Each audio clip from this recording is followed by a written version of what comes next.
Элчин сайдын яамнаас болон шивэдх монголчуудын үндэсний холбооноос сар болгон зохион байгуулж байгаа энэ монголчуудын удирдлагын ажиллагаа шивэдэд ажиллаж амьдарч байгаа монголчуудаа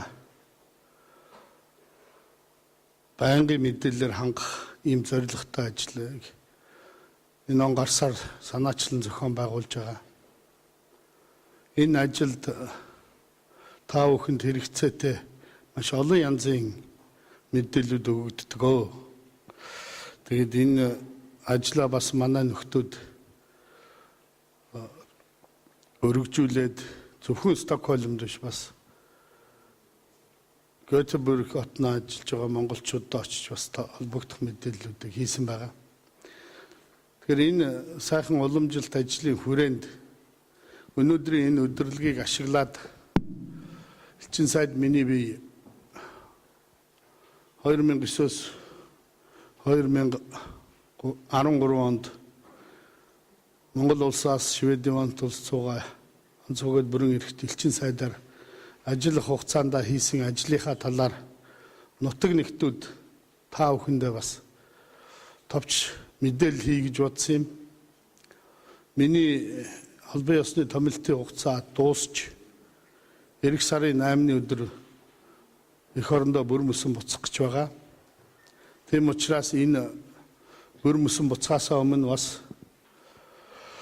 3 жил хагасын хугацаанд хамтарч ажилласан та бүхэндээ өөрийнхөө хийсэн ажлын талаар бас тодорхой мэдээлэл өгөх нь зүйтэй болов гэж би хувьдаа үзсэн юм. Энэ бол зүгээр дипломатуудын хувьд бол заавал хийх ёстой зүйл биш. Хувь хүний хувьд би өөрөө ингэн зүйтэй юм болов. Цаашдаа ер нь дипломат албанд Монгол төрийг төлөөлж суугаагийн хувьд монголчуудаа дипломатууд нь тэр тутмаа Элчин сайд нь би ер нь юу хийчихэд буцаж байгаа вэ гэдгээ бас ойлгуулж яхан зүйтэй юм болов гэж бодсон. Энийгээ цаашдаа бас очоод дипломат албаны үйл ажиллагаанд нэвтрүүлэх бодолтой байна. Ер нь бол ингэж тайлан тавьж ирсэн тохиолдол манай дипломатын түүхэнд бол байхгүй. Өмнө нь явц байдлын талаар та бүхэнтэй өмнө уулзж байсан. 2011 оны өвөл дипломат албаны 100 жилийн ойгоор Элчин сайдын яамны удирдлагыг зохион байгуулж Элчин сайдын яамнаас нэгдснээс хойш хийж гүйцэтгэж байгаа ажлын талаар бас мэдээлэл хийж ирснийг та бүхэн санаж байгаа бах. Холбогдох вебсайтуудад бас энэ тавигдж байсан. Тэгэхээр энийгээ баяжуулаад би нэг товч гэж бодож хийсэн боловч уучлаарай маш их хурд болцсон байна лээ. 58-9 хуудастай том мэдээлэл болцсон байлаа. Тэгэхээр би аль болохоор товч байхыг хичээе. Тэгэхээр Монгол улсаас Шведийн вант улс суух Элчин сайдын яам байгуулах тухай албан ёсны шийдвэр бол 2008 онд улсын их хурлаар гарсан.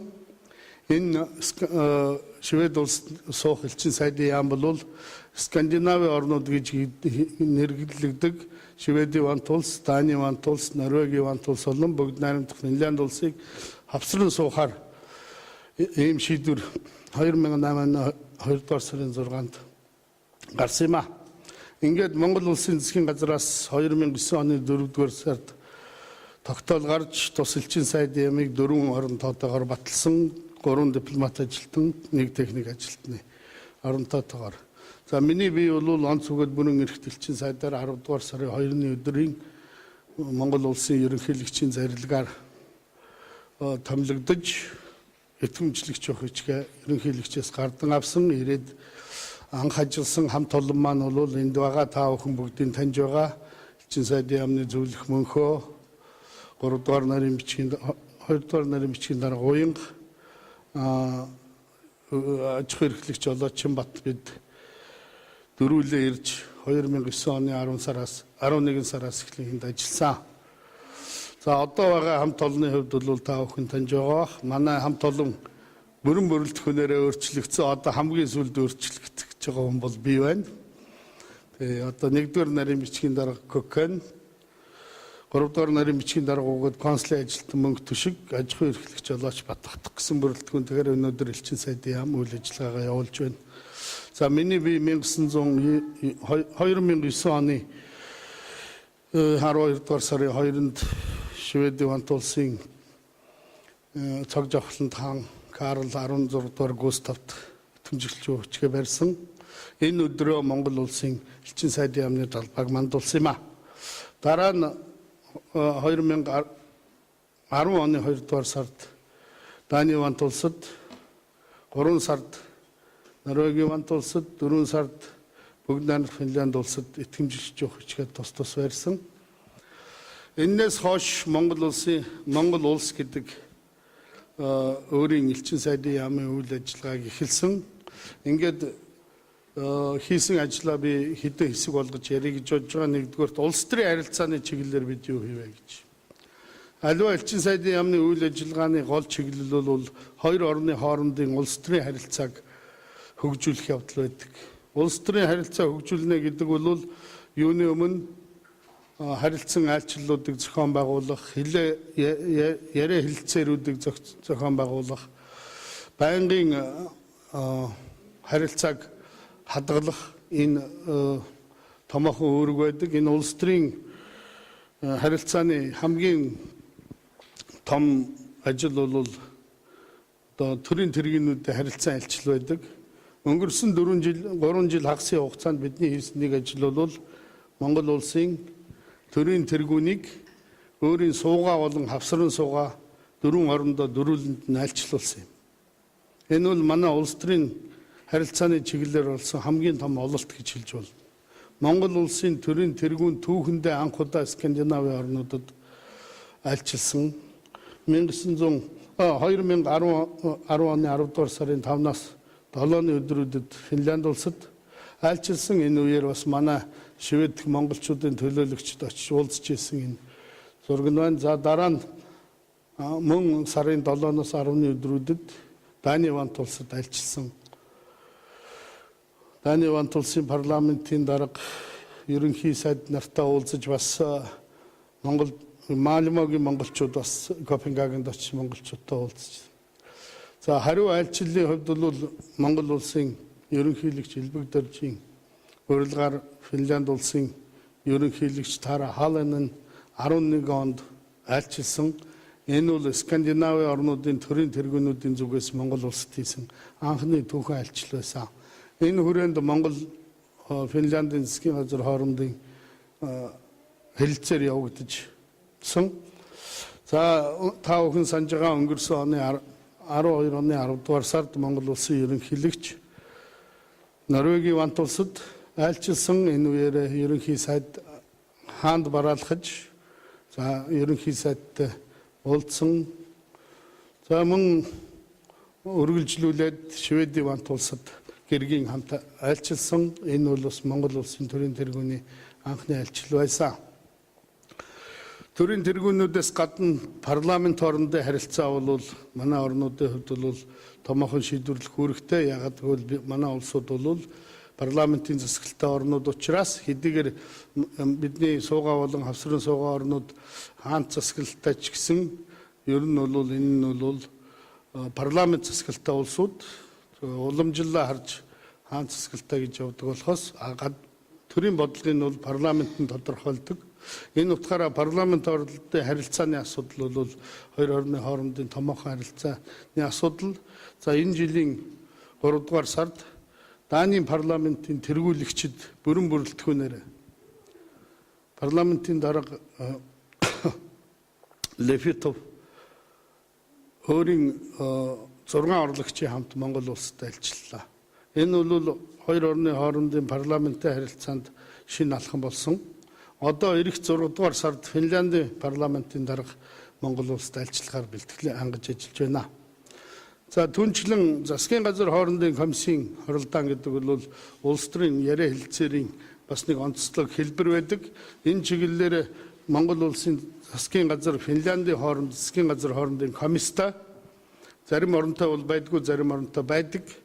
За Финланд энэ комисс бол манайд бол 20 гаруй жилийн түүхтэй ийм засгийн газар хоорондын комисс. За 11 дахь хуралдаана 2011 онд Хельсинкид хийсэн. Энэ жил бид эргээд 2 жил тутам нэг удаа хуралддаг. Хоёр улсын харилцааны гол асуудлуудыг хэлэлцдэг ийм улс төрийн харилцааны чухал хэлбэр байгаа. Энэ хэлбэр энэ жил Монгол улсад Улаанбаатарт болно. За Шведийн Рейхстагийн төлөөлөгчид түүний дотор өөлө төрөөлө тэргүүтээ төлөөлөгчид Монгол улсад альчилсан. Эдгээр нөхөд бол өнөөдөр парламентта Монголын нөхд гэсэн парламентын бүлэг байгуулж Швед Монголын харилцааны талаар манай лобби бүлэг болон ажиллаж байгаа. За Финляндд бас бид парламентын Монголын хамт нөхөд бүлэгтэй.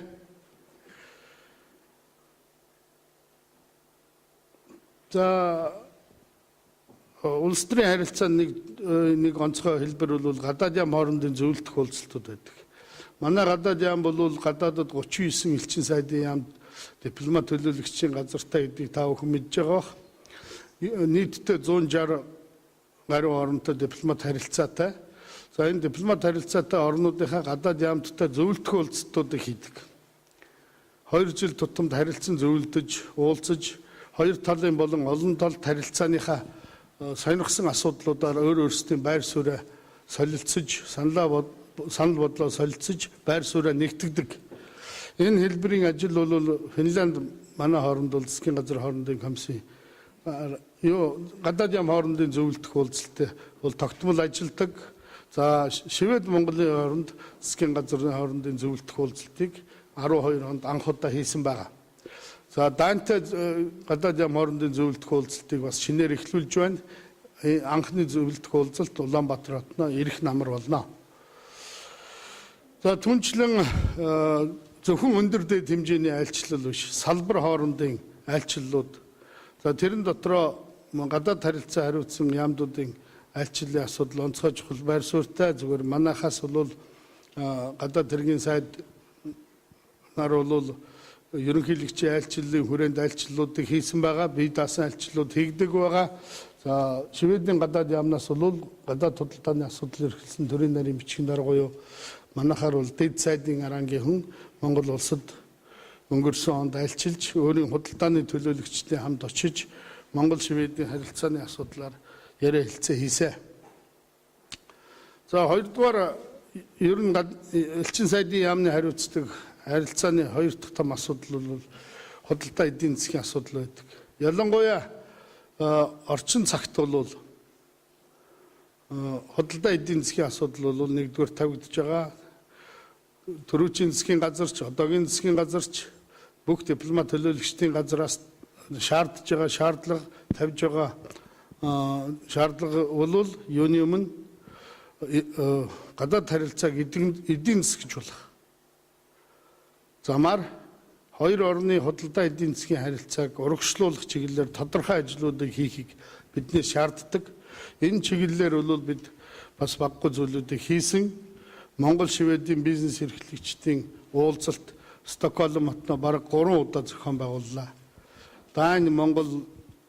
Норвеги Монгол, Финланд Монголын уулзалтуудыг тус бүр 1 удаа зохион байгуулад байгаа. Энэ ажлын хамгийн гол нь ийм бизнес эрхлэгчдийн уулзалтуудын гол зорилго нь бол Монголын хувьд өнөөдөр хөрөнгө оруулалтыг татах, гадаадын шууд хөрөнгө оруулалтыг татах зайлшгүй шаардлага байгаа учраас Монголын татварын болон хөрөнгө оруулалтын нөхцөл байдлуудыг тухайн орны бизнес сонирхогчдод танилцуулах, бизнес эрхлэх боломжийг арга замуудыг тэднэрт нээж өгөх, Монголд хийх бизнесийнхаа гол салбаруудыг тэднэрт танилцуулах ийм л зорилготой байдаг. Энэ утгаараа бол хийж байгаа ажлуудын цар хүрээ бол улам өргөжж байна. Ер нь бол аливаа улс төрийн харилцаа нь өөрөө эдийн засгийн харилцаагаа урагшлуулж явдаг учраас эдгээр орнуудад хийсэн Монголын төрийн тэргүүний айлчлалыг дагаад Монголыг сонирхох сонирхол бизнес эрхлэгчдийн Монгол бизнес хийхийг сонирхол бол өсөн нэмэгдэж байна гэд тавч хэлмээр байна. Би ягаад гэвэл энэ дэлгэрэнгүй ярих юм бол маш олон слайд байгаа учраас тавчилж байна шүү. Асуух зүйл байвал дараа нь асууж болно. За 3 дахь чиглэл бол соёл боловсрол хүмүүнлэгийн салбар гэдэг бол дипломат байгууллагуудын үйл ажиллагааны гол чиглэл байдаг. Энэ чиглэлээр бол бид юуны өмнө боловсролын салбарт эдгээр орнуудын олсон ололт амжилтыг бид нар амжилтаа суралцах. Монголын боловсролын байгууллагуудыг эдний боловсролын байгууллагуудтай шууд харилцаа холбоо тогтоох чиглэлээр нь тусалж байна. Ер нь бол эдгээр орнуудад боловсролын байгууллагуудын хамтын ажиллагаа бол яам хоорондын харилцаанаас гаргасан шууд сургууль хоорондын харилцааны төвшөнд бүхэл асуудлууд нь шийдэгдсэн байдаг учраас өнөөдөр бид Шведэд гэхэд бол Лундын их сургууль, Малердалны их сургууль, Uppsalaгийн их сургууль, Стокгольмын улаан загалмай их сургууль, олон улсын далайн тайврын их сургууль, Копенгагены их сургууль, Финляндд орон Финляндын их сургууль, Алтогийн их сургууль, Туркугийн их сургууль гэх мэт удирдлагуудтай уулзаж удаа хамтын ажиллагааны талаар асуудлаар ярьсан. За Монголын ялангуяа Монгол улсын их сургуулийн ректор болон зарим сургуулиудын тэнхимийн эрхлэгчид ирж Стокгольм, Йоншопен, за тэгээд Шведийн шинжлэх ухааны академи, Нобелийн музей зэрэг байгууллагуудтай уулзаж бас харилцаа холбоо тогтоосон юм байна. Энд Стокгольм цугаа элчин сайдын яамны үйл ажиллагааны дараагийн нэг чиглэл бол олон талт хамтын ажиллагааны асуудал байна. Бид зөвхөн энд байгаад зөвхөн хоёр орны харилцааны асуудлыг хариуцаас зогсдоггүй. Эдгээр орнуудад байгаа төвтэй олон улсын байгууллагуудтай харилцах асуудлыг манай элчин сайдын яам хариуцдаг. Тэгэхээр жишээ нь Стокгольмд гэхэд 4 том байгууллага байдаг. Нэгдүгээрт олон улсын энхийн судалгааны хүрээлэн гэж байдаг. Стокгольмын энэ олон улсын байгууллагын хүрээнд бид захирлыг Монголд айлчлуулж хэд хэдэн асуудлаар хамтын ажиллагаа, ялангуяа стратеги судалгааны хүрээлэнтэй шууд харилцаа хамтын ажиллагаа тогтооход ажиллаж байна. За түнчлэн зэвсэг түнчний жанжин штабтай. Энэ бол дэлхийн нийтийн хэмжээнд энх тайвны талаар зэвсгэлээр хөөцөлдөх асуудлыг таслан зогсоох чиглэлээр судалгаа шинжилгээ хийдэг томоохон байгууллага, засгийн газар хоорондын байгууллага энэ чиглэлд бол хамтын ажиллагааг эхлүүлсэн. За хамгийн гол бидний олсон ололтууд бол Монгол улс Стокгольмд төвтэй олон улсын ардчил сонгуулийн үеэс туслах олон улсын хүрээлэнгийн бүрэн эрхт гишүүнээр 10 онд элссэн.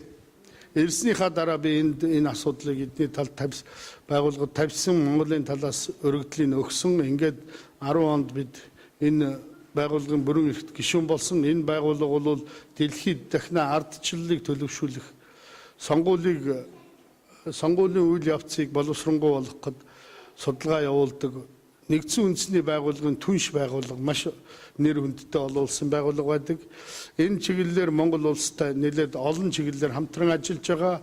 Ялангуяа орон нутгийн ардчлалыг хөгжүүлэх, иргэдийн оролцоог өргөжүүлэх, за цаашлаад сонгуулийн тогтолцоог боловсронгуйлах чиглэлээр 2-3 төрлийн төсөл хөтөлбөрүүдийг хамтран хэрэгжүүлж эхэлсэн. Түүнчлэн Монгол орны хувьд ардчлалыг хөгжүүлэх талаар олсон ололт амжилтуудыг үнэлж, Монгол улсын хувьд өөрийн ардчлалын олсон ололтыг бусад шин тутам хөгжиж байгаа ардчилсан орнуудад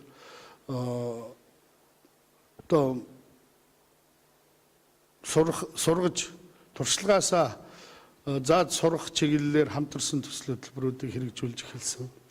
Ялангуяа сая өнгөрсөн 2 жилийн хугацаанд Монгол улс ардчилсан орнуудын хамтын нөхөрлөлийн дараагаар ажилласан 2011-13 онд. Энэ хугацаанд ID-тай хамтарч манайх бол ардчлалын боловсролын талаар нэлээд өргөн зүйлүүдийг хийсэн. Сонгуулийн сургамжийн талаар нэлээд хамтарсан төслийг хэрэгжүүлсэн.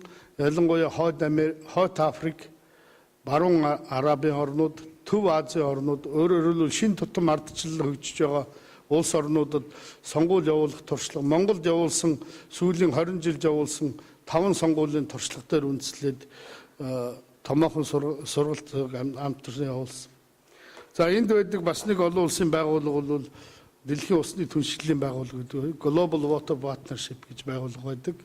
Энэ байгууллага бол өнөөдөр байгаль орчны уур амьсгалын өөрчлөлтийн хүрээнд усны хомсдол дэлхийд дахинаа нүүрлж байгаа учраас энэ усны менежментийг боловсронгуй болгоход бүх нийтийн оролцоог нэмэгдүүлэх, засгийн газар, төрийн бус байгууллагууд, эрдэм шинжилгээний байгууллагууд, бүхэл байгууллагуудын түншлэлийн замаар энэ асуудлыг шийднэ гэдэг энэ дэлхийд дахинаа усыг хамгаалах логик менежментийг хөгжүүлэх зорилготой төрийн бус байгууллага, засгийн газар хоорондын энэ байгууллагатай бид бас хамтран ажиллаж байна. Энэ ажиллагаа өнгөрсөн онд хийсэн ерөнхийлөгчийн айлчлалын үеэр ерөнхийлөгчийг энэ байгууллагад зочлуулж улмаар Монгол улс дэлхийн усны түншлэлийн хандивлагч орн болохоор одоо бид бэлтгэлээ хангаж байна. Эдний төлөөлөгчд Монголд энэ сая 3 сард нэг очсон, одоо 6 сард нэг очино. Ингээд Монголд өөрийн үндэсний хэмжээний усны түншлэлээ байгуулад энэ усны түншлэл маань Монголын усны түншлэл маань энэ дэлхийн усны түншлэлийн гишүүн болох ёстой. Энэ төвшөнд энэ үйл ажиллагаа эхэлсэн. За эцэст нь хойд туйлын зөвлөл гэж Arctic Council гэж байдаг. Манай авсрын сууга 4 орн бол дөрүүлээ энэ Arctic Council-ыг буюу хойд туйлын зөвлөлийг үүсгэн байгуулагч орнуудын нэг. За энэ бол энэ байгууллагын нарийн бичгийн дарга нарын газар нь Норвегийн Тромсдо хотноо байгуулагдсан. Тромсо хотноо. Тэгээд энэ байгууллагад бол Монгол улс ажиглагч гишүүнээр хэлсэн орох ийм хүсэлтэй энэ оны 3 дугаар сард гаргасан байгаа. Зүгээр сая 5 дугаар сард Кируунад болсон сайд нарын хуралдаанаар манай асуудлыг авч хэлцээгүй. Ягаад гэвэл манай өргөдөл жоохон хоцорсон. Зүгээр дараагийн 2015 онд болох Канадад болох сайд нарын хуралдаанаар гишүүнчлийн асуудал яригдах бах. Монгол улс энэ Arctic Council-ийн гишүүн болох зүй ёсны шаардлага бодинд байгаа. Ягаад гэвэл Монгол орн бол өөрөө дэлхийн усны 3 том хагалбар дээр байдаг орн. Хойд туйлын сав газар, Номхон далайн сав газар, Төв Азийн хуурай сав газар гэсэн 3 усны хагалбарын голд нь Монгол байдаг. Энээс Монголын нийт гадаргын усны 80% нь хойд туйл руу урсаж ордог. Тэргээрээ Монгол улс гэдэг бол хойд туйлын цэвэр усны хангамжийн хамгийн том их сурвалж байгаа. Энэ утгаараа бид өнөөдөр уур амьсгалын өөрчлөлтийн нөхцөлд хуурайшил, цөлжилт гэх мэтчлэн байгалийн аюулт үзэгдэл гарч байгаа тохиолдолд Монгол гэдэг бол хэрвээ Монголоос урсан гарах цэвэр усны нөөц багасах юм бол хойд туйлын мөс багаснаа л гэсэн үг. Ингэхээр дэлхийн нийтэд аюул учирнаа л гэсэн үг. Тийм учраас Монгол бол энэ Арктикийн зөвлөлийн гишүүн байж, ажиглагч гишүүн байж тэдгээр орнуудтай нэгт хамтран ажиллах зүй ёсны шаардлага байна гэдгийг бид эднийд ойлгуулж байгаа. Дээрээс нь монголчууд бол энэ Арктикийн бүсэд амьдардаг уугуул иргэдийн нутаг мөн. Монгол цаатнууд бол өнөөдөр энэ Арктикийн бүсэд амьдарж байгаа одоо эдний Самичууд, Якутууд, одоо Америк, Канадад амьдардаг цаатнуудтай нэгэн ижил Арктикийн уугуул иргэд. Гэхдээ үндсэн хүн ам болон цаан сүргээсээ тасарсан боловч ижил ахуй амьдардаг ижил үндэстнүүд учраас эдгээрийн ахуй амьдралын тухай асуудал ч гэсэн бидний тодорхой хэмжээгээр энэ хүрээнд хамтран ажиллах шаардлагыг зүй ёсоор тавьж байгаа. За ерөөсөө элчин сайд нарын яамны хамгийн гол дараагийн нэг ажил бол иргэдтэйг ажиллах ажил байдаг. Монгол улсын элчин сайдын яам Стокгольмд байгуулсан гол шалтгааны нэг бол өнөөдөр Скандинавд ажиллаж амьдарч байгаа монголчуудын ихэнх нь уу 4,000 орчим нь өнөөдөр Шведэд ажиллаж амьдарч байгаа. Нэг 200-аад нь Норвегид байх шиг байна. Нэг 50 орчим нь Финляндд, 50 орчим нэг Данд байх шиг байна. Тэрнээс илүү бол байхгүй. Яг яс тоо бол бид хэлж мэдэхгүй. Гэхдээ нэг 4,000 орчим бол байна. Тэгээ энэ нэгдснээс хойш бидний хувьд бол юуны өмнө Шведийн болон энэ хавсран суугаа орнуудынхаа цагаачлалын байгууллагуудад нэг тамтай ажиллагаанд орсон. Ялангуяа энд байгаагийн хувьд бол хамгийн олон монголчуудтай энэ цагаачлалын байгууллагатай нэлээд ажиллаа. Хамгийн түрүүнд бидний хийсэн юм бол монголчуудыг бөөнөр нь ачиж байсан энэ ажиллагааг бол таслан зогсоосон. Элчин сайдын яам нэгдснээс хойш ийм ажиллагаа дахин явагдаагүй гэдгийг хэлэх хэрэгтэй. За яг бидний дөнгөж ирсний дараа 12 сард хамгийн сүүлийн удаа нэг тийм ажилт хийсэн. Зүгээр бид бол тэр үед нь ийм юм байхгүй шүү. Одоо элчин сайдын яам нээсэн. Хүний эрхийн асуудал монголчууд бол олон биш зөв.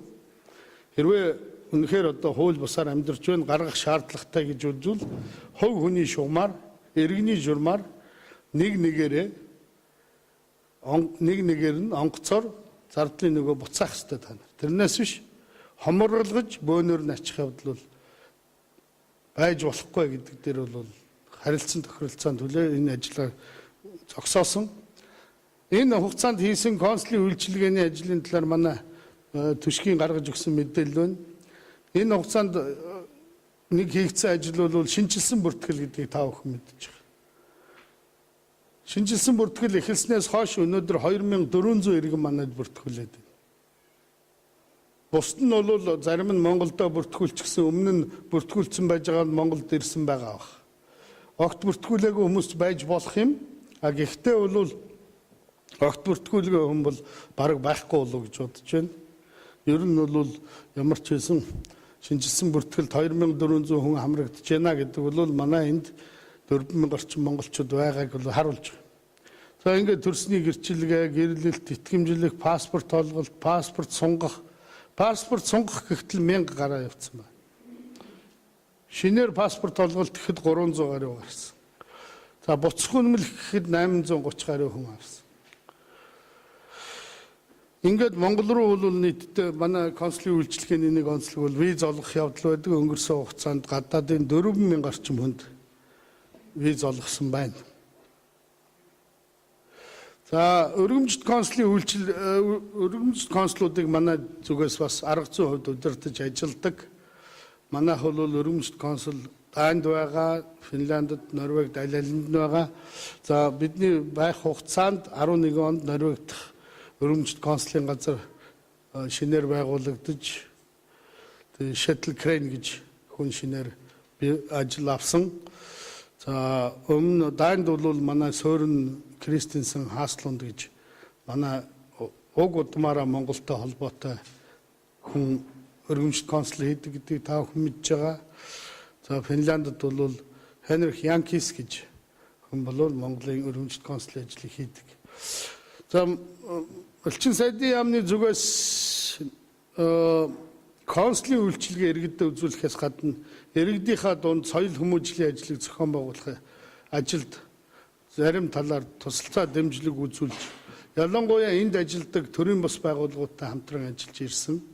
Энд та бүхэн мэдж байгаа Швед дэх монголчуудын холбоо, Швед дэх монголчуудын үндэсний холбоо, бид монголчууд урлагийн холбоо, MJL спорт клуб гэх мэтчлэнгийн энд байдаг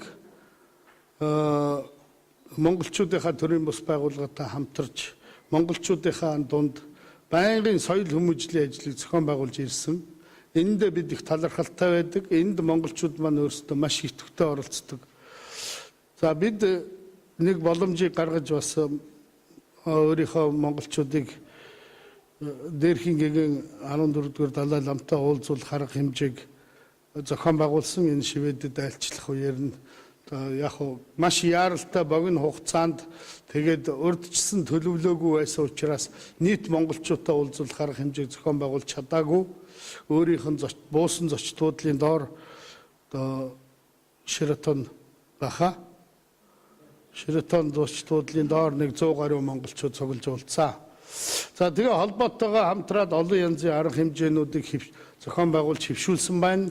За шинэ жилийн арга хэмжээ, наадмын арга хэмжээ, за тэгээ алтан үеийн арга хэмжээ, бүхийн барилдаан, сагсан бөмбөгийн тэмцээн, шатрын тэмцээн гэх мэтчлэнгийн арга хэмжээнүүдийг зохион байгуулж хэвшүүлжээ. За энэ манай эмжил клубын энэ жил одоо 2 дугаар байранд орсон. Шатрын тэмцээнийхэн байна. Бүхийн барилдаан. За мөн энд сурдаг бакалавр, магистр, докторант оюутнуудтайгаа нэг удаа уулзсан. Оюутнуудынхаа хооронд хэлхээ холбоо тогтоох, тэдний оюуны чадварыг нэгтгэх боломжийг судлах үүднээс уулзсан. За манай энд бол их чадвартай хүмүүс ажиллаж амьдардаг. За манай энэ төлөөлөгчдийн нэг докторант Ууганбаяр гэхэд энэ Европод болдог Монголын хөгжил тэгээ чуулга уулзалтад оролцоод илтгэл тавьж тэрүүн байранд ирсэн. Одоо Монгол улсын их сургуульд профессор хийж байгаа. Төгсөөд очсон. За нэг нь бол Даны их сургуульд багшилж байгаад одоо бас Англи руу яваад өгсөн байна. За Монголын өдөр гэдэг нэг арга хэмжээг энэ Монголд олон төрлийн бус байгууллагуудтай хамтар зохион байгуулсан. Хэдийгээр их том арга хэмжээ болж чадаагүй ч гэсэн ямар ч байсан Скандинавын орнуудад Монголын соёлыг сурталчлах, бизнесүүдийг харилцан уулзах, соёлын харилцаа тогтоох анхны оролдлого хийгцээ. За би эрдэм шинжилгээнийхээ хувьд багш эрдэмтэн хүний хувьар бас зүгээр байдаггүй. Өөрийнхөө төрийн ажлын хажуугаар бас энэ суугаа болон хавсрын суугаа орнуудынхаа хөгжлийн загвар гэж энэ яаж яваад ингэж ийм амжилтанд хүрчв гэдгийг судалж үзэж байгаа. Энэ судалж үзэж байгаагийн нууц нь бол эдний хөгжлийн загварт байгаа. Энэ хөгжлийн загварыг өнөөдөр умардын загвар гэдэг, Nordic модель гэдэг. Дэлхийд дахина нийгмийн халамжийн хамгийн өндөр түвшинд төрсэн хөгжлийн загвар буюу умардын загвар гэдэг юм юу юм бэ гэдэг талаар сонирхож үзэж нэг удаа илтгэл тавилаа, нэг удаа өгүүл бичлээ, энийг Монголд хэвлүүллээ. Тэгээд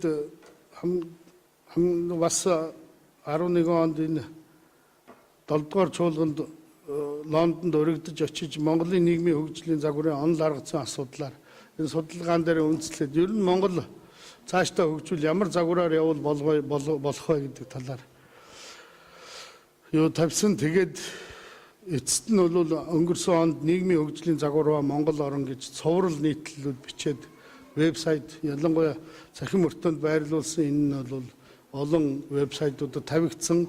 За энэ талаараа бас Монгол улсын их сургуулийн нийгмийн шинжилгээ ухааны сургуулийн оюутан багш нарт томилтоор Улаанбаатарт ажиллаж байгаа хугацаанд бас лекц уншсан. Одоо умардын хөгжлийн загварын талаар нэг ном орчуулагдан гарч байгаа. Монголд эрдэмтэн залуучууд орчуулж байгаа. Би тэрэнд нь бас өмнөх үгийг бичиж байгаа. Бичсэн тэр одоо Монголд гарч байгаа. За хоёрдугаарт манай элчин сайдын яамнаас санаачлаад Финляндийн нийгмийн шинжилгээний 100 туршлага гэдэг номыг Финланд Монголын харилцааны 50 жилийн ойн жил болж байгаа. Энэ он хүрээнд энэ 100 туршлага номыг орчуулсан, монгол хэлнээр орчуулсан. Энэ 6 дугаар сард Финляндийн парламентын дарга айлчлах үеэр энэ номын нээлтийг хийх бодолтой байна. Энэ бол бас яг умардын загвар тооцогддог Финлянд орны хувьд нийгмийн шинжилт ямар шинжилтүүд хийж яаж амжилтанд хүрсэн бэ гэдгийг туршлагаасаа өөрсдөө дүгнээд цомрлог болгож гаргасан ном. Энэ нь бол гадаадын 16 хэл дээр хэвлэгдээд байгаа. Одоо ингээ монгол хэлнээ дахин хэвлэгдэнэ. Ер нь бол цаашдаа манай энд суугаа элчин сайдын яамны нэг онцлог бол энэ хөгжлийн онцлог загвараас суралцах юмыг цааш үргэлжлүүлэх ёстой л гэж би бодож байна. За энэ тэр чуулган дээр оролцсон. За дараа нь бид энэ Монгол орны хөгжилд 8 дугаар чуулганыг нодлон энэ Европт байгаа монголчуудынхаа хэмжээнд зохиогдож байгаа зарим арга хэмжээг бид эндээ хүлээж авч зохион байгуулсныг та бүхэн мэдж байгаа. Энэ бол уламжилт арга хэмжээ энэ 8 дахь чуулганыг бид өндөр технологи Европын стандартыг нэвтрүүлэх боломж гэсэн сэдвийн дор Стокгольм зохион байгуулсан. Энд бол нийтдээ 17 орны оюутан залуучууд ирж илтгэл тавьж оролцсон гэдгийг та бүхэн мэдж байгаа.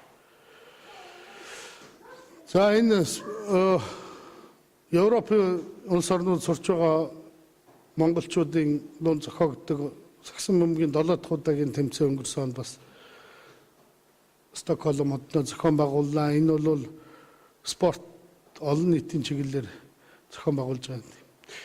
За би түрүү хэлсэн ийм өдөрлгүүдийг манайх энэ 12 өнгөрсөн оноос эхлээд одоо сар болгон зохион байгуулж эхэлсэн.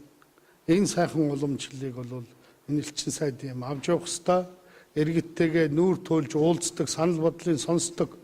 Дээрээс нь тэдэндээ зайлшгүй өгөх ёстой мэдээллүүдээ өгч чаддаг байсан. Энэ арга хэмжээг энэ санаачлан зохион байгуулсан Швед монголчуудын холбоо манай консул мөнх төшиг нарт бол энэ талархах ёстой тав. За бодлого зорилгын хувьд ер нь бол аливаа харилцааг зүгээр урсгалаараа явах ёсгүй гэж үздэг. Тэр нэг хүн уулзах гэхээр нь гүйж очиж уулзаад юм уу эсвэл тэнд нэг тим юм байна гэхээр нь сонсоод гүйж очдог байх ёсгүй. Бид энэ орноос юуг нь авахын, юуг нь сурахын гэдгийг бид өөрсдөө мэддэг байх ёстой. Тэр үүднээс Скандинави орнуудтай харилцаа хамт ажиллагаа хөгжүүлэх дунд хугацааны хөтөлбөр гэдгийг бид боловсруулсан. Энийг бид гадаад яамд хөргүүлсэн байна. Өөрөөр хэлбэл энэ хүмүүнлэг ардчилсан нийгмийг байгуулсан Норвеги, Дани, Швед, Финланд орнуудаас харилцахдаа хинээс нь юуг нь сурах юм бэ гэдэг дээр бүгдээрэнтэй бүх юмар харилцсан гэж бол чадахгүй. Юугаараа хинэн давуу байна тэргээр нь бид харилцах ёстой гэдэг үндсэн дээр бид энэ дунд хугацааны хөтөлбөрийг гаргаад орноор нь тусад нь гаргаж өгсөн. Жишээлх юм бол шудраг ёс, авилгагүй нийгэм тийм ээ? Шудраг ёсыг тогтооно гэдэг хүмүүнлэг ардчилсан нийгмийн гол зорилго байна. Энэ хүрээнд бид жишээлх юм бол зөвхөн бүгдээр нь бүх чиглэлээр нь бүх байгууллагатай ажиллаад байж чадахгүй шүү дээ, тийм ээ. Тэгэхээр зэрэг жишээлх юм бол Норвегиас бол бид юуны өмнө парламентаас одоо төсвийн зарцуулалтанд хяналт тавьдаг аргыг судлах ёстой. Омбудсманы хяналт гэж нэрлэдэг. Тэрийг бид Финляндаас судлаа. Финляндаас бид захиргааны шүүхийн онцлогоос суралцъя. Тэдний олд амжилтыг бид авъя. Шведээс бид авилгагүй нийгмийг төлөвшүүлэх талаар олж байгаа ололт амжилтаас нь бид суръя. Ингэж өөр чиглэлээр харьцаж тэр чиглэлээр нь Монголын байгууллагууд харилцах ёстой.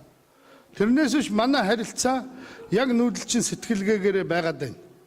Гэв гинтхэн бидэн лөө юу гэж ярьдаг вэ? Хөөе би Европ руу очих гэж байна. Одоо танахаар нэг ороод гараар тэр ямтаа уулзъя гэдэг. Бид тийм байлгамааргүй байна гадаад харилцааг.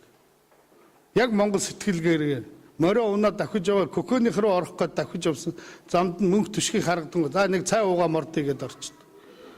Өнөөдөр манайхан тэгж ажиллах гээд байгаа байхгүй.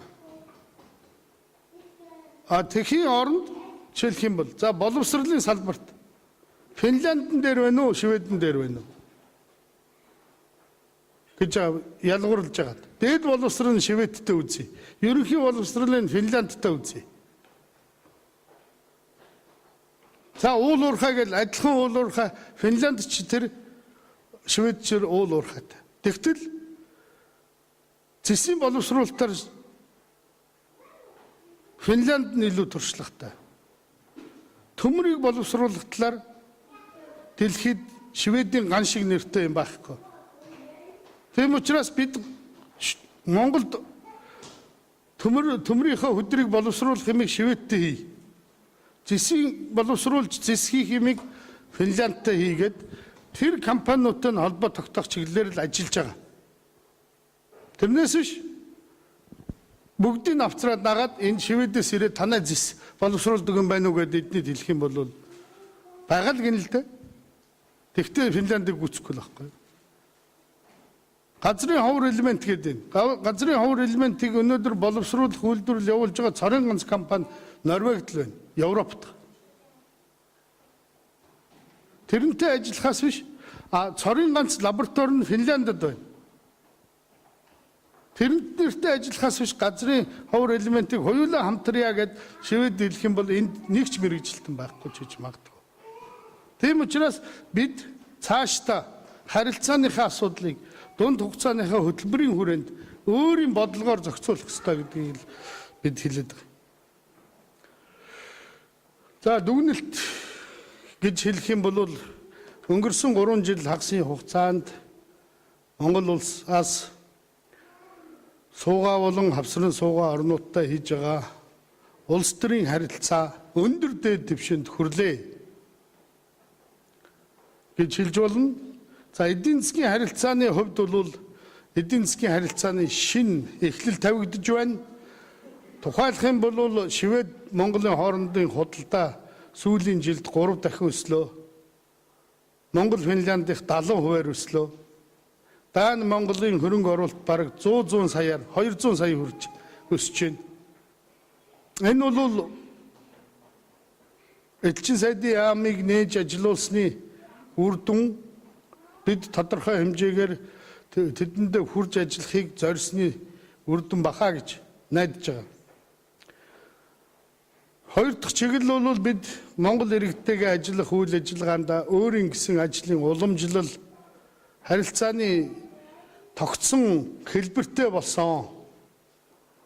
Энэ хэлбэрээ цаашид хадгалж яваасаа энэ элчин сайдын яам. Монголчууд нь элчин сайдын яамаа дэмжиж намайг дэмжиж байсан шиг миний үед элчин сайдын яамтай хамтарч ажиллаж байсан шиг сайхан ажиллаарай гэж хэлэх байна. Ер нь Швед төрийн бус байгууллагууд бол идэвхтэй манай үндэсний холбоо хэмжээлгүй бид монголчууд урлагийн холбооныхан дээрээс монголчууд маань өөрсдөө одоо энэ нийгмийн хамгаалал сайхан улс оронд амьдарч байгаагийн хувьд бусад гадаад оронд амьдарч байгаа монголчуудаас арай өөр нөхцөлд амьдарч байгаа гэдгийг бид ойлгох ёстой. Та бүхэн бол эдний иргэдийн ажиллал тэгш хэрэгтэй 8 цагаар ажилладаг. Эднэртэйгээ адилхан өндөр цалин авдаг. Тэгээ энэ бол бас энэ бидний ажиллаж амьдарч байгаа орны өгөөж юм. Энэ өгөөжийг зөв сайхан ашиглах юм бол бид боломжтой гэж бодож байгаамаа. За ингээд та бүхэн анхаарал тавьсанд баярлалаа.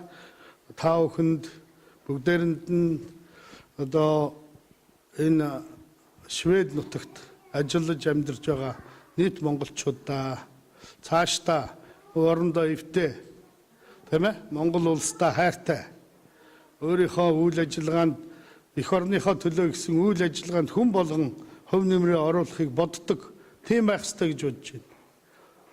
Энд олон санаачлагуудыг тэр болгон хэлж чадахгүй байна. Үндэ бол ингээд нэрлийг гэвэл маш их юм байгаа боловч цаг хомсоогоо учраас ингээд дуусгая. Хэрвээ та бүхэн сонирхож байвал асуулт байвал бас асууна зэ. За баярлалаа.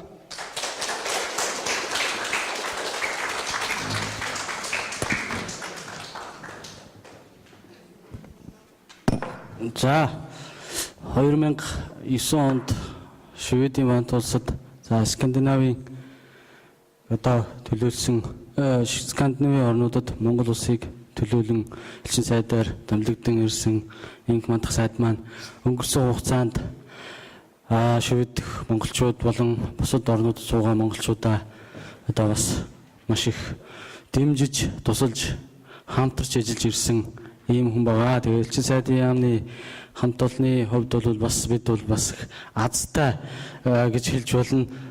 Бусад орнуудын одоо элчин сайдуудын яамдуудын хувьд бол нэлээд одоо жишг болсон элчин сайдын яамаа гэж би бол хэлэх дуртай. Тэгээ өнгөрсөн хугацаанд одоо бид бол маш олон чиглэлээр хамтарч ажилласан. Спортын чиглэлээр ихэд манай АМЖ клубын залуучууд ирсэн сууж байна. За мөн одоо урлагийн, соёл урлагийн чиглэлээр за одоо бусад олон нийтийн чиглэлээр бол бас маш их идэвхтэй хамтарч ажилласан. Тэгээ энэ хамтын ажиллагааны бол бас сайд маань Монголд очсон хойно ч гэсэн бас улам цаашаа үргэлжлэх баха гэж бодож байна.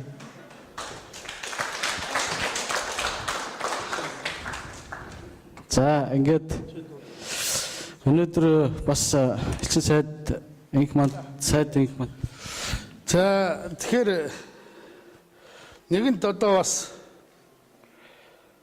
тайлан мэдээлэл хийж байгаа хүм.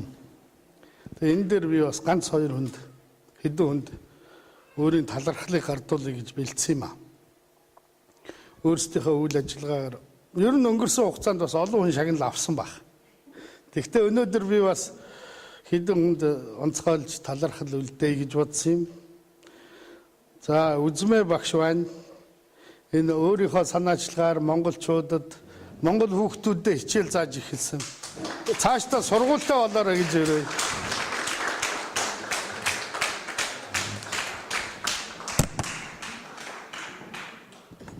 За эрхэм хүндэт Үзмэ танаа Швед улсад ажиллаж амьдардаг монголчуудын дунд зохион байгуулагддаг соёл спорт хүмүүнлэгийн үйл ажиллагаанд идэвхтэй оролцож эх орон ард түмнийхээ төлөө сэтгэл зүрхээ зориулан хамтран ажиллаж ирсэнд гүн талархаж энэхүү талархлын бичгийг дурсгал болгон хадгалуулваа.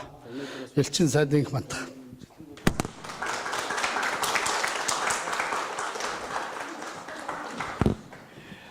За оюун чимэг ноолуур Монгол ноолуурыг Шведэд гаргах үйл ажиллагааг эхлүүлээд Гамластан Стокгольмын төвд Монгол ноолуурын дэлгүүрээ нээчихсэн энэ сайхан санаачлагыг гаргасан оюун чимэгтэй баярлалаа.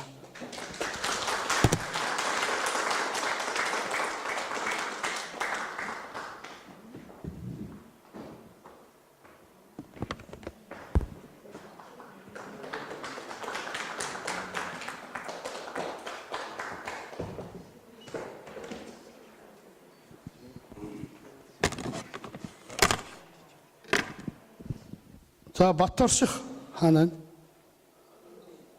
Амжил. За.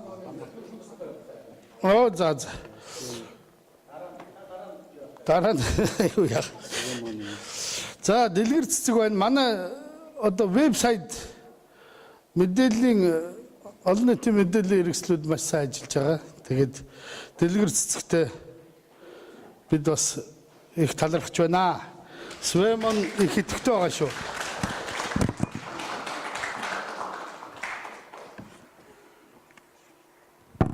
Дуучин бид монголчууд чуулгын Ононбаяр.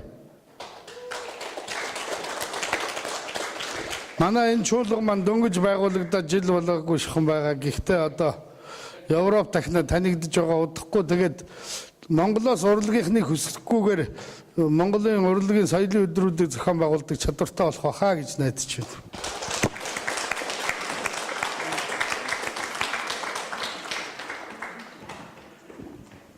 За баярлалаа.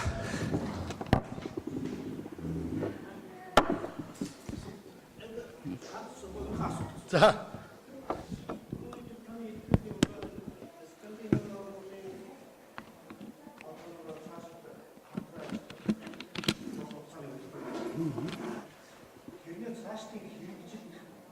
За. Мэдээж хэрэг гадаад яамд өгснөөс хойш бас сонгуул Монгол болоод засаг төр солигдоод нөгөө хөтөлбөр маань араахан батлагдаагүй одоо хүртэл бараг 2 жил болчихж байгаа маа яг энэ нууг үлэхэд. Тэгвэл бол ер нь газар дээр нь хэрэгжүүлж байгаа байгууллагын өөрийнх нь бодлого үйл ажиллагаа л тодорхойлогч шин чанартай шүү дээ. Тийм учраас ер нь аливаа юмд бол залгам чанар гэж байх ёстой. Хэдийгээр шинэ элчин сайдын яам ирсэн ч гэсэн энэ яамны хийж исэн ажлын залгам чанарыг бодож үргэлжлүүлэх ёстой. Шинэ элчин сайдын хувьд энийг бидний хийж боловсруулсан юмыг баримтлаад явах болов гэж найдаж байна. Бид бол энэ бүх юм би аваа явчихгүй шүү дээ. Энд бүгд байж байгаа. Тэгээд энийг надтай хамт боловсруулсан, хилцсэн дипломатууд энд байж байгаа. Манай Кокон байна, манай Мөгдшиг байна. Энэ хоёр бол амьд залгамж холбоо юм. Кокон бол Шведийг хариуцдаг, Финландыг хариуцдаг. Манай Түшиг бол Норвегийг, Денмарктай хариуцдаг. Одоо энэ жилээс эхлээд би дахиад нэг оронтой болсон. Эстони манай хариуцах болсон. Тэрэнд бол би очиж амжаагүй. Сая 2 сараас шийдвэр гарсан зүгээр. Шинэ элчин сайд очиод бас өөрийнхөө тэмжигч өгч Эстонд барах бах. Тэгээд харилцааны асуудал шинээр гарах бах. Зүгээр би эндхийн элчин, энд байгаа элчин сайдын яамтай очиж уулзсан, энд ирсэн гадаад хэргийн сайдын яамны төрийн нарийн бичгийн даргатай нь уулзсан. Бид хамаарах боллоо. Цаашдаа манай эндээс хамаарч ажиллана шүү гэдгийг хэлсэн. Хамтран ажиллах талаар тохиролцсон байгаа. Тэгэхээр энийг бол дахиад Кокон дээр нэмж өгөх болно. Зүгээр нэмж нэг дипломат ажилтаа өгөөч гэдэг асуудал бид тавьсан байгаа. Энэ асуудал шийдэгдэх юм бол ер нь харилцааны асуудлыг бол хүн хүчний бол хэрэгцээ байгаа, зүй ёсоор байгаа маш. Харилцаа 4 орн одоо 5 орн суугаа болон авсрын суугаа нийт орнуудад харилцаа идэвхтэй төвшин төгждөг. Нэг өдөр өөр хоорондоо харилцахгүй, мессеж одоо имэйл бичлцэхгүй, ажлын талаар ярихгүй тийм өдөр бараг байдаггүй. Тийм идэвхтэй харилцаатай улс орнууд. Тэрнээс ч зүгээр нэг нэртэй хавсрын суугаа тийм газрууд байдаг л та. Би хуучин Лондонд байсан санаж л байна. Исланд гээд бараг мэдэхгүй март. Нэг очиж Ижиптгээ барьдаг тэгэл байхгүй. Өмнөд Африк гээд Ижиптгээ барьдаг тэгэл байхгүй. Тийм биш. Энэ бүх орнууд чинь өөрсдөө харилцаатай болчихсон. Тэдний олон өнөөдөр Шведийн олон компани, Даны олон компани, Норвегийн, Финляндийн олон компани өнөөдөр Монголд салбаруудаа нээчихсэн байна. Atlas Copco, Sandvik, Scania одоо эдний томчуудаас гэхэд. Тэгэл одоо Финляндийн Outotec гэдэг Данийн FL Smith гэл бүгд очиод бүгдээрээ салбаруудаа нээчихсэн тэнд үйл ажиллагаагаа эхэлчихсэн байж байгаа. 100 саяар долларын том гэрээ хөтөлбөрүүдийг хэрэгжүүлээд эхэлчихсэн.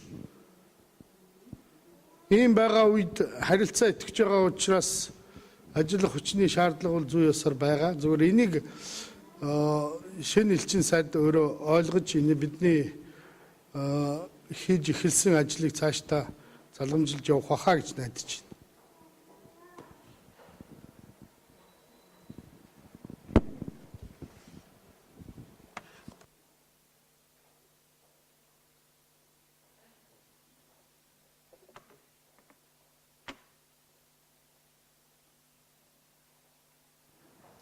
За тэгвэл өнөөдрийн одоо танилцуулга мэдээллийг ингээд дуусгах уу те. За хүрэлцэн ирсэн та бүхэнд бас баярлалаа. Тэгээд элчин сайд инх мандах танд ажлын амжилт, эрүүл энхийг хүсэн өрөөё.